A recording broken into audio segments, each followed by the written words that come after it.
A tragic image from the southern border reveals the grim reality facing many Central American migrants who make the dangerous journey. One of the thousands of migrants and refugees from the war-torn Middle East and Africa who have perished in a desperate attempt to find a new life in Europe.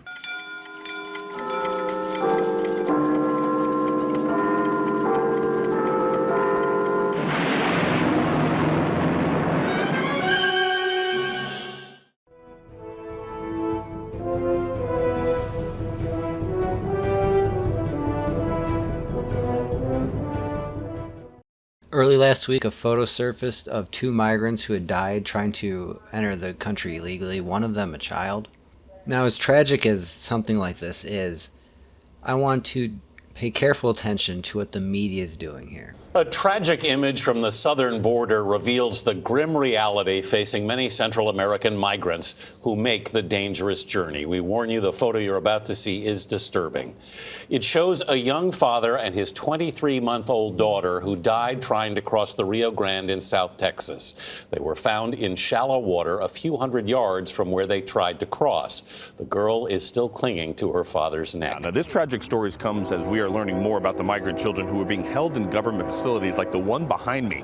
It's worth noting that 100 children were returned here yesterday after more than 300 had been removed after reports came out that they were living in absolutely horrible conditions. Does that have to do with anything, bitch? Now tell me, what does the conditions of the children in detention centers have to do with this situation? These two are crossing the border. If you actually cared about this horror, you might want to explore how it could be possible to deter this behavior. Instead, it is about using it as pressure to push an agenda. In fact, I seem to remember a very similar photo. I can just barely remember it. It was like on a beach or something. It was central in pushing pro-migration policies in Europe or somewhere like that. I just can't quite remember.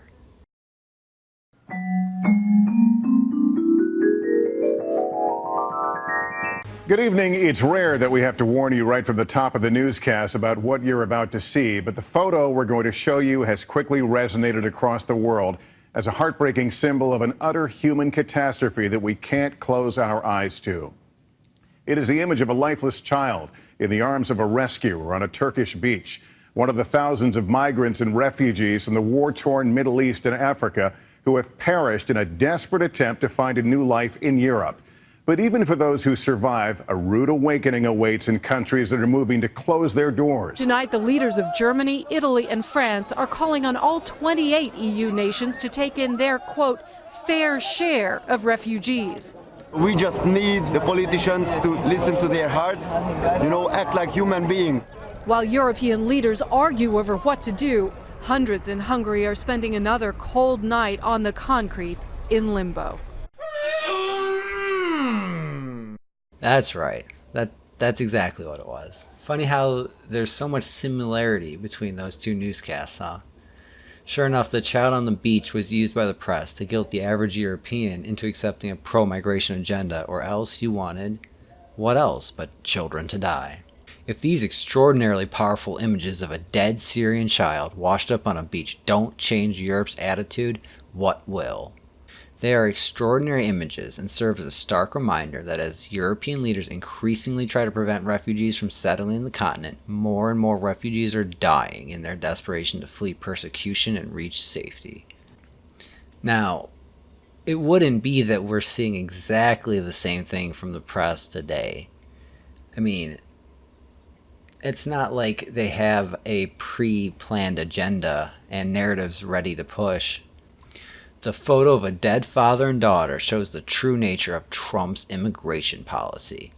This is the photo that encapsulates the cruelty of the Trump era, a father and daughter lying dead on the banks of the Rio Grande, her tiny arm draped around his neck, drowned after an attempt to cross onto American soil and seek asylum.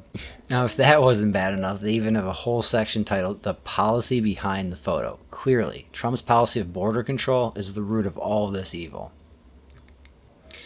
Now, I'd like to be clear, I'm not saying these tragedies involve any kind of Clinton-esque shot themselves in the head twice shenanigans. These things will happen when people are taking unsafe actions in an attempt to skirt the legal and, I might add, safe means. But the media sure is quick to seize on it, and the most galling part is it is the same narrative. Any immigration restriction is the direct cause of these deaths. The people who want these policies want them because they want these things to happen. And if you want any kind of immigration restriction, well, you want people of color and their children to die. The immigration debate has been increasingly looking like the debate did in Europe 5 or so years ago. If we make the same choices now as they did then, don't be surprised if the same conflict we see in Europe breaks out here. London just passed New York in violent crime. I prefer we not hurry up and retake that title. We are the Republic's walls. Come and take it.